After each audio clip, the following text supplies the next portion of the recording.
तो हेलो दोस्तों, तो आज के इस वीडियो में हम क्या देखने वाले हैं। 16 फरवरी 2023 के हम क्या देखेंगे, करंट अफेयर्स देखने वाले हैं। ठीक है, तो इस वीडियो में हम करंट अफेयर्स के बारे में देखेंगे, 16 फरवरी के करंट अफेयर्स।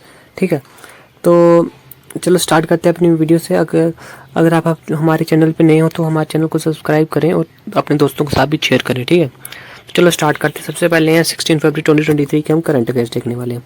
पहला करंट अफेयर क्या है, the Reserve Bank of India announced is second global hackathon Harbinger 2023 innovation for transformation with theme inclusive digital services. तो रिजर्व बैंक ऑफ इंडिया ने क्या किया, अपना अनाउंस किया सेकंड ग्लोबल हैकाथॉन अनाउंस किया गया, जिसमें वो क्या उसकी थीम क्या रहेगी, inclusive digital services. Digital services का मतलब क्या है कि हमें ज़्यादा से ज़्यादा डिजिटल मोड पे जाना है, कि जैसे कि आजकल पेमेंट भी हो, जो ऑनलाइन ट्रांजैक्शन वगैरह या पेमेंट वगैरह लोग क्या कर रहे हैं, ऑनलाइन की तरफ शिफ्ट कर रहे हैं ना। तो उसी तरीके से हमें डिजिटल सर्विसेज के ऊपर फोकस करना है, अपना मेन मोटिव वो हमारा है। और इनोवेशन लानी है हमारे ट्रांसफॉर्मेशन के लिए, हमें नए नए चीज़ों को इनोवेट करते रहना है। ठीक है, पहले अभी देख लेते हैं रिजर्व बैंक ऑफ इंडिया के बारे में कुछ important points. Reserve Bank of India का हेडक्वार्टर्स कहाँ पे है, मुंबई महाराष्ट्र में इसके हेडक्वार्टर्स हैं। ये एस्टैब्लिश कब हुआ था, 1 अप्रैल 1935 बाई 1934 एक्ट। ठीक है, गवर्नमेंट ऑफ इंडिया 1934 एक्ट के थ्रू ये बना गया था। ठीक है, तो किस कमीशन के अंदर बना है, हिल्टन यंग कमीशन के अंदर बना है। उसके फर्स्ट गवर्नर कौन थे, सर ओसबॉर्न स्मिथ। ठीक है, ये फर्स्ट गवर्नर थे। फर्स्ट इंडियन गवर्नर कौन थे, चिंतामान द्वारकनाथ देशमुख। ठीक है, तो इनिशियली जो ये रिजर्व बैंक ऑफ इंडिया था, ये पहले किसके द्वारा रन किया जाता था, ब्रिटिशर के द्वारा, जो आए थे ब्रिटिशर इंडिया में, तो उनके द्वारा ये रन किया जाता है रिजर्व बैंक ऑफ इंडिया। तो उसलिए 1934 को एक्ट के द्वारा बनाया गया था, चूंकि ब्रिटिशर्स ने बनाया था, इसलिए उनको जो पहला गवर्नर था रिजर्व बैंक ऑफ इंडिया का, वो क्या थे, ब्रिटिशर ही थे, सर ओसबॉर्न स्मिथ उनका नाम था। प्रेजेंट गवर्नर कौन है अभी, शक्ति कांता दास। ठीक है, अभी जो प्रेजेंट बात करें, जो आरबीआई के गवर्नर हैं वो कौन है, शक्ति कांता दास हैं। ठीक है, ये हो गया पहला करंट अफेयर हमने देख लिया।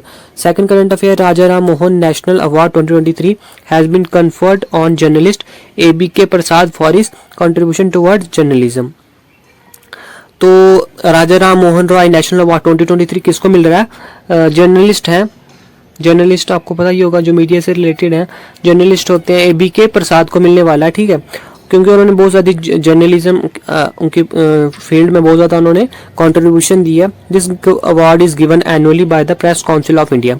ये अवार्ड हर साल दिया जाता है, राजा राम मोहन नेशनल अवार्ड 2023 का किसको मिलेगा, ABK प्रसाद को मिलेगा।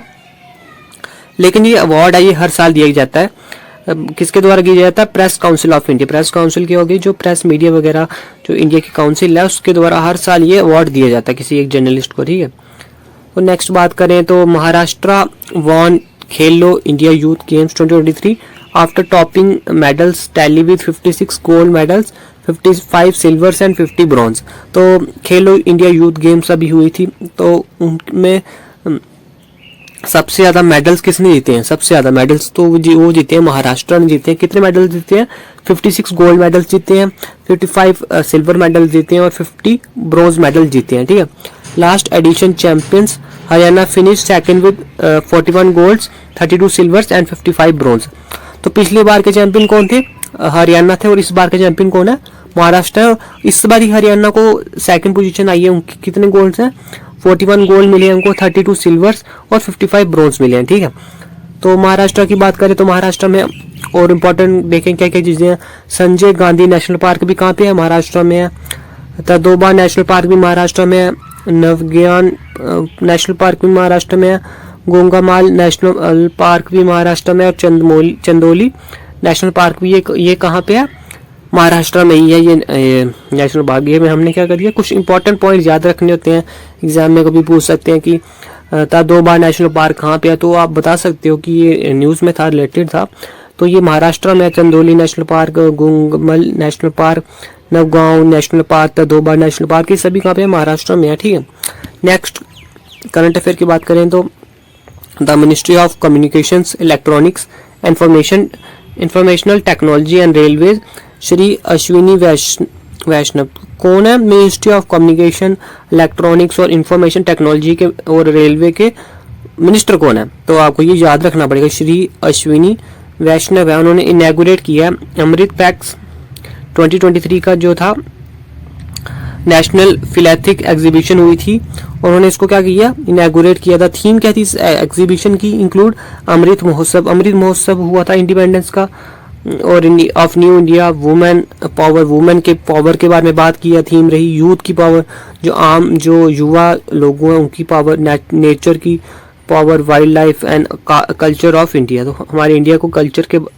के बारे में भी बहुत सारी बातें की हैं। ये थीम्स रही थी इस एग्जीबिशन की। क्या किसको इनैगुरेट किया था, अश्विनी वैष्णव सर ने अमृत पैक्स 2023 का इनैगुरेशन किया था उन्होंने। तो नेक्स्ट देख लेते हैं हम, 6th हमारा, State Bank of India has opened its 3rd specialised branch for startups in the country at Gurugram. It will provide end-to-end support to startups from formation of the entity till issuance of IPOs and FPOs। तो State Bank of India ने क्या किया, अपनी 3री specialised branch खोली है।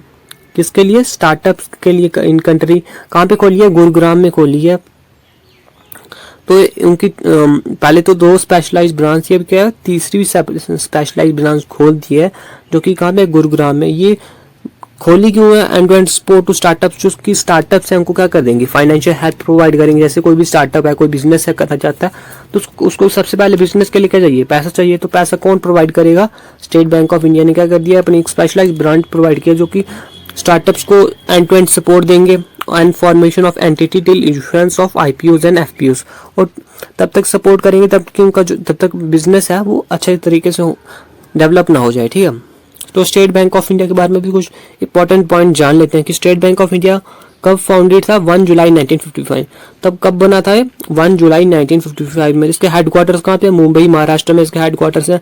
इसके chairman कौन है, दिनेश कुमार खारा, ठीक है। इनके चेयरमैन ये है, आपको याद रखना पड़ेगा ये, ठीक है। 7 करंट अफेयर की बात करें तो international team of researchers discovered a new species of spiny throated reed frog while conducting a amphibian survey in Tanzania. तो क्या हुआ, इंटरनेशनल एक टीम थी रिसर्चर्स की, तो क्या किया उन्होंने, डिस्कवर किया, न्यू स्पीशी डिस्कवर किया, जिसके बारे में कोई जानता नहीं है। न्यू स्पीशी है जिसका नाम क्या है, स्पिनी थ्रोटेड रीड फ्रॉग, ठीक है। स्पिनी थ्रोटेड रीड फ्रॉग के बारे में डिस्कवर हुआ है, जो कि एक एम्फीबियन है। फ्रॉग की तरह दिखते हैं, लेकिन इनका थ्रोट किस तरीके का होता है, अलग तरीके का, रेड कलर का होता है और थोड़ा बहुत अलग तरीके के ये पाए गए हैं एम्फीबियन। कहाँ पे मिले हैं, तंजानिया में मिले हैं, आपको ये याद रखना पड़ेगा, ठीक है। 8th करंट अफेयर की बात करें तो Uttar Pradesh government launch their portal of creation of family ID, one family identity to identify families as a unit of implementing the one job per family proposal, ठीक है। तो उत्तर प्रदेश गवर्नमेंट ने क्या किया, एक पोर्टल लॉन्च किया है, जिसकी वजह से वो क्या करेंगे, एक फैमिली ID लॉन्च करेंगे। मतलब एक फैमिली और एक ही आइडेंटिटी, मतलब कि किसी की एक आइडेंटिटी है, उसके फैमिली से जाना चाहेगा बंदा, कोई एक इंसान है, उसकी एक अलग आइडेंटिटी होगी, उसकी आइडेंटिटी किससे पता चलेगी, एक फैमिली ID होगी, ठीक है। एक फैमिली ID के नाम से रजिस्टर करेंगे वो, ठीक है। तो उत्तर प्रदेश के बारे में कुछ इंपॉर्टेंट पॉइंट देख लेते हैं। उत्तर प्रदेश के गवर्नर कौन है, श्रीमती आनंदीबेन पटेल के गवर्नर हैं। चंद्रप्रभा वाइल्ड लाइफ सेंचुरी कहाँ पे, उत्तर प्रदेश में। दुधवा नेशनल पार्क उत्तर प्रदेश में। नेशनल चंबल सेंचुरी उत्तर प्रदेश में। गोविंद वल्लभ पंत सागर लेक भी उत्तर प्रदेश में। काशी विश्वनाथ टेम्पल उत्तर प्रदेश में। Kishan wild life sanctuary Uttar Pradesh में। Turtle wild life sanctuary Uttar Pradesh में। Bakhira wild life sanctuary Uttar Pradesh में। हस्तिनापुर वाइल्ड लाइफ सेंचुरी भी उत्तर प्रदेश में। स्कूल चलो अभियान भी कहाँ से शुरू हुआ था, ये उत्तर प्रदेश में शुरू हुआ था। संत Kabir academy and research centre and स्वदेशी दर्शन योजना, ये कहाँ पे, सभी ये उत्तर प्रदेश में है, ठीक है। ये आपको याद रखना, ठीक है। नेक्स्ट करंट अफेयर की बात कर ले तो chief of army staff general Manoj Pande release the book a chronicle of central command Savdhan in new Delhi. तो क्या हुआ, चीफ कौन है आर्मी स्टाफ जनरल के, उनका नाम आपको याद रखना है, कौन है, मनोज पांडे। मनोज पांडे कौन है, चीफ ऑफ आर्मी स्टाफ है। उन्होंने एक रिलीज की है बुक रिलीज की है, जिसका नाम क्या है, एक क्रॉनिकल ऑफ सेंट्रल कमांड सावधान, जो कि कहाँ पे रिलीज हुई है, न्यू दिल्ली में उन्होंने रिलीज कर दिया, ठीक है। नेक्स्ट करंट अफेयर की बात करें, Indian golfer Aditi Ashok triumphed at 2023 magical Kenya ladies open winning the tournament by 9 shots to secure her 4th title. ठीक है, इंडिया के गोल्फ थी जिनका नाम क्या था, अदिति शोकन ने 2023 में मैजिकल केन्या लेडीज ओपन में क्या कर दिया, टूर्नामेंट को जीत लिया। कितने शॉट से जीता, 9 शॉट से जीता और उनकी पोजीशन कौन सी है, 4th पोजीशन पे आई है। ठीक है, नेक्स्ट करंट अफेयर की बात करें तो the inception meeting of G20 empower group of Ministry of Women and Child Development was held in Agra Uttar Pradesh. तो क्या हुआ, इंसेप्शन मीटिंग हुई है G20 तो आपको पता ही है, तो इंडिया को प्रेसिडेंसी मिल चुकी है G20 की, तो उसकी क्या हुई है, एक मीटिंग हुई है। कहाँ पे, मिनिस्ट्री ऑफ वुमेन और चाइल्ड डेवलपमेंट के रिलेटेड, वो कहाँ पे हुई है, आगरा में हुई है उत्तर प्रदेश में। ठीक है, इसकी एक मीटिंग हुई है। तो थीम क्या थी मीटिंग की, empowering womens to lead across sectors. इस मीटिंग का थीम था कि जो वुमेन्स है वो क्या करेगी, अलग अलग सेक्टर को क्या करेंगी, एम्पावर करेंगी। वुमेन्स भी आगे बढ़ेंगी, उनको भी अलग अलग सेक्टर्स को क्या करेंगी, कंट्रोल करेंगी। Role of digital skilling and future skills, ये भी इसका क्या था, एक थीम थी। Role of digital skilling, digitally कैसे आगे बढ़ना है स्किल के तौर पे, और फ्यूचर भी लोगों की इंप्रूवमेंट के लिए स्किल्स प्रोवाइड करेंगे गवर्नमेंट। ठीक है, नेक्स्ट देख लेते हैं। The central government has appointed 2 new supreme court जजेस नेमली जस्टिस राजेश बिंदल एंड अरविंद कुमार। तो 2 नए सुप्रीम कोर्ट में जजेस आए हैं जिनका नाम क्या है, एक का नाम है जस्टिस राजेश बिंदल और एक का नाम है Arvind Kumar. The apex court will now functioning with maximum strength of 34 जजेस। तो मैक्सिमम जजेस की स्ट्रेंथ कितनी होती है, 34 जजेस की स्ट्रेंथ होती है सुप्रीम कोर्ट में। तो पहले तब वैकेंसी थी सुप्रीम कोर्ट में, खाली थे, 32 जजेस थे। तो सुप्रीम कोर्ट ने क्या कर दिया, सेंट्रल गवर्नमेंट ने 2 और सुप्रीम कोर्ट को अपॉइंट कर दिया। क्या नाम था उनका, राजेश बिंदल और Arvinder Kumar. Uttarakhand government appointed Uttarakhand competitive examination measure for prevention of unfair means in recruitment ordinance in 2023। तो उत्तराखंड ने क्या कर दिया, एक उत्तराखंड कॉम्पिटिटिव एग्जामिनेशन खोला है, जिसकी वजह से जो पहले जो कि रिक्रूटमेंट होती है किसी भी जॉब्स वगैरह के लिए, तो वो फेयर तरीके से की जाए और अच्छी तरीके से पूरा सिस्टमैटिक वे में हो, ना कोई अनफेयर मीन हो रिक्रूटमेंट की। तो उस तरीके उन्होंने क्या बनाया है, उत्तराखंड कॉम्पिटिटिव एग्जामिनेशन खोला हुआ। उत्तराखंड के सीएम कौन है, पुष्कर सिंह धामी। गवर्नर है गुरमीत सिंह।